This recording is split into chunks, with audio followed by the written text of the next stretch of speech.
Hey everybody, I thought I'd take this opportunity to do a mini deep dive, a splash, a paddle if you will. A guitar that's come back to the workshop for a little bit of work, but it's a really nice opportunity to see a guitar that I built quite a few years ago now come back. I took this guitar up to Much Manouche Festival quite a few years ago and it's come back for a service, but I thought it's an opportunity to have a little listen to one of my guitars a few years down the line. I think it's aged beautifully.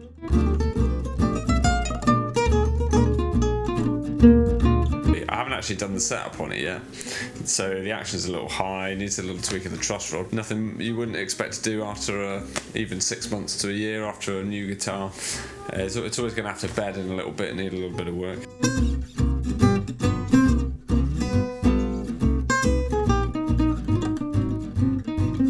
So what's interesting about this guitar, like so many of the guitars I've built, this has got some interesting woods going on. Solid Bubinga back and sides. A lot of makers might recognise the interlocking grain.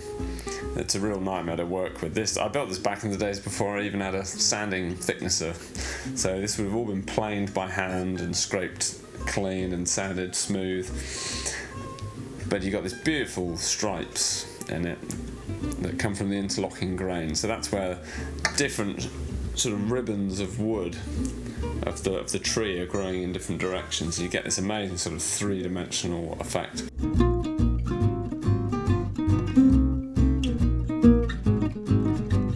The corners are all bound with figured maple, which again gives it that kind of stripy look. Clean, plain maple neck, beautifully straight. Top Sitka spruce.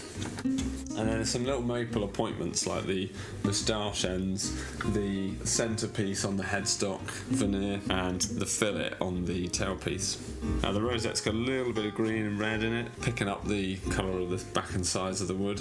And it's got a Corleone nuts. The old shallow tuners, the sort of gypsy jazz replica tuners, unfortunately you can't get any more, but they're really great. But yeah, it's a nice little guitar to have back in the workshop. I just love the sound of the D-hole guitars. A D-hole with a side sound port. If you want the best sounding gypsy jazz guitar, in my opinion, you can't go wrong. This one's the long scale length, so it's a 670mm to the body.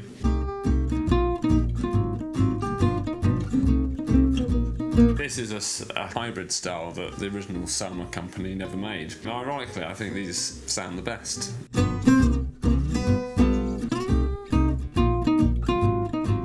Something about that D-hole with the side sound port really opens the sound up so you can hear yourself so well, but it doesn't diminish the volume at all. If anything, it makes it louder. This guitar's got that played in, bedded in sound. It's just great. Thanks for watching this mini deep dive. See you soon. Like and subscribe. See you in the comments below.